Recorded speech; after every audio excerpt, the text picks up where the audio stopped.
Hi friends, I'm back with another exciting book that I've chosen to read to you guys, and this book is based on a true story. It's called Wonder Horse, the true story of the world's smartest horse. And it is by Emily Arnold McCulley. Here's the book cover, and I will begin.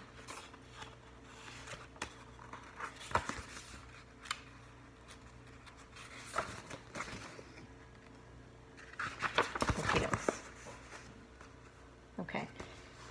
Bill Key was born a slave on a plantation in 1833. Even as a little boy, he had a special way with animals. He could soothe and he could cure just about any creature. Okay, so here's Bill Key with his animal on the plantation.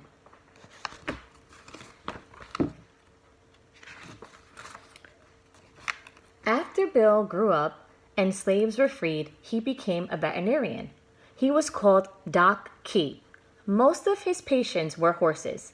In those days, horses did the hauling, pulling, and carrying, and they were often abused. Few people realized that animals had feelings. Bill believed in treating every animal with kindness. "Put down your whip," he would say to the farmer trying to get his tired horse to move. Bill stroked the spot on the animal's neck where its mother had once nuzzled. All creatures like kindness, Bill advised. His methods worked. His reputation spread.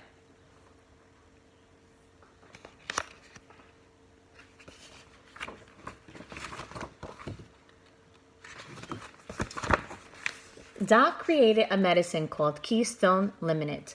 It worked on colic, lameness, cramps, and headache in both humans and animals. His liniment made him rich. Doc bought a hotel and a restaurant. After he bought a racetrack, he wanted to own the fastest horse in the country. One day he heard that a circus was selling its animals. Doc went to see if a racer was among them. He noticed a beautiful mare with a distinctive profile. An Arabian, Doc thought. Arabians were known for speed and intelligence, but she looked frightened. There were marks on her flanks where she'd been whipped.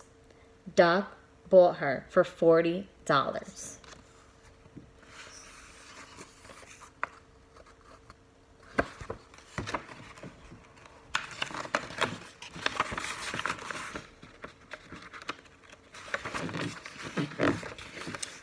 Doc loved his new horse, Loretta.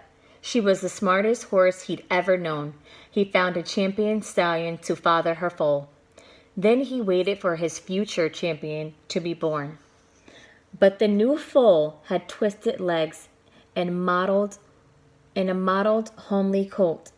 Doc thought the foal was too weak to survive, so he called him plain old Jim Key.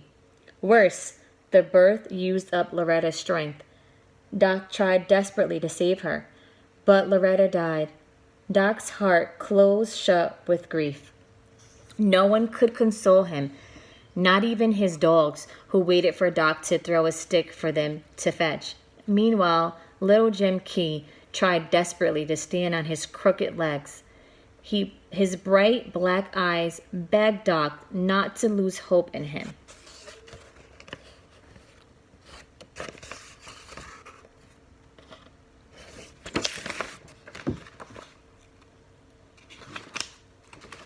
One day, Doc felt a nudge on his shoulder. It was Jim Key, with a stick in his mouth. "You want to play fetch?" Doc smiled for the first time in weeks.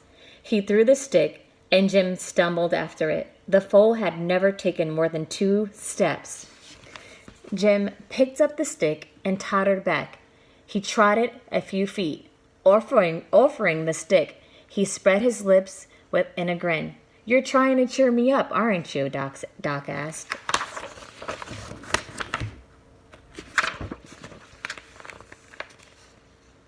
After Doc and the dogs went inside his house, he heard loud knocking on the front door. It was Jim. "Okay, Jim, you win. Doc said. He made Jim a bed on the floor of the spare room. The colt slept there every night until he was too big for the doorways and too heavy for the floorboards. Then Doc took his own bed out to the barn. Almost everything Doc did, Jim tried to do too. Jim figured out how to unlock the paddock gate. He opened the drawer where Doc kept apples and ate them all, and then shut the drawer. When Doc laughed at his antics, Jim seemed to laugh too. I wonder what else you could learn, Doc asked Jim. Lifted his chin as if to say, try me. Doc decided to take time off from selling liniment. Doc taught Jim one lesson at a time, repeating it and rewarding Jim with apples or sugar. First, Doc wrote the letter A on a card. He said, A, aloud, then put the card in Jim's lips, held them shut, and patted his neck. It took many months, but Doc never lost patience. Finally, when Doc asked Jim to fetch the letter A, Jim did it. They proceeded to B, then C, until Jim knew the whole alphabet.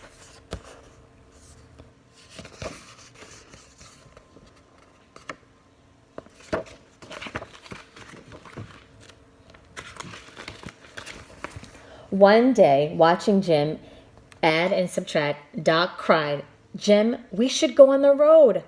People will be amazed by how much you know. They will see that animals have feelings and it's wrong to make them suffer. Wonder if Jim can do that in front of strangers. One of Doc's farmhands said, might just be scenting what you want him to do, not learning at all. Doc knew that Jim had truly been educated. He arranged for a show to prove it. At first, audiences couldn't believe their eyes, but soon they were gasping and cheering. Jim Key loved being the star of the show. The bigger audience, the more he hammed up. Jim spelled, made change from a cash register, danced to music, and bowed to ladies in the audience, flicking his tail and grinning.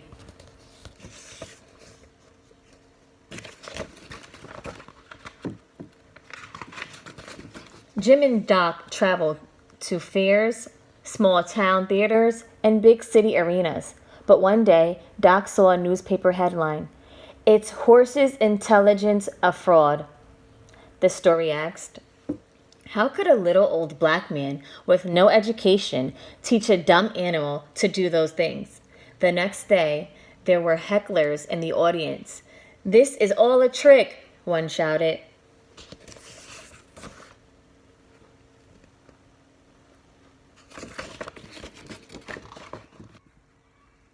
Some people are offended by your brain power, Doc said to Jim, but children believe in you. Doc asked the local Board of Education to close the schools for a day so that every child in town could come to the show. The board replied, we can't close our schools for horse shows or monkey shows. The insult made Doc more determined. Jim, we have to find a sponsor. We can't fight prejudice all by ourselves. Doc wrote to the Society for the Prevention of Cruelty to Animals. Let us team up. Jim can help spread your message. What if your act is a hoax? They wrote back. People already call us foolish for teaching kindness to animals. Doc invited them to come see for themselves, and they agreed, as long as the demonstration was secret. The big day arrived. Doc and Jim waited and waited, but no one showed up. Doc said, I have another idea.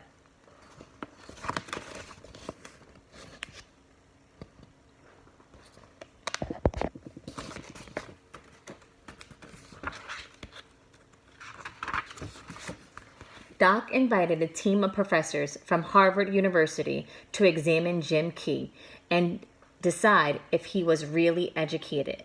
The professors agreed. You must wait outside while we examine Jim, they told Doc. They led Jim inside and shut the door. Doc waited patiently. A crowd gathered. Hours later, the door opened. The professors announced their findings. "It is not a hoax. Jim answered all of our questions. He can read, spell, do arithmetic, and identify colors entirely as a result of his education." Every newspaper carried the story. Jim Key, educated by kindness. The Society for the Prevention of Cruelty to Animals agreed to sponsor Jim Key's performances. After the shows, thousands of school children signed a pledge that said, "I promise to treat animals with kindness."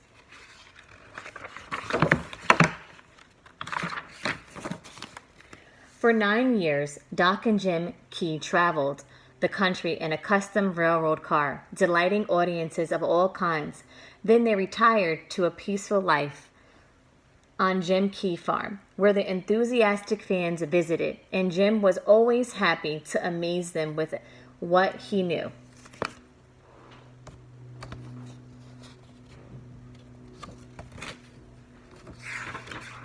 And at the end, in the back here, there is a copy of the original newspaper article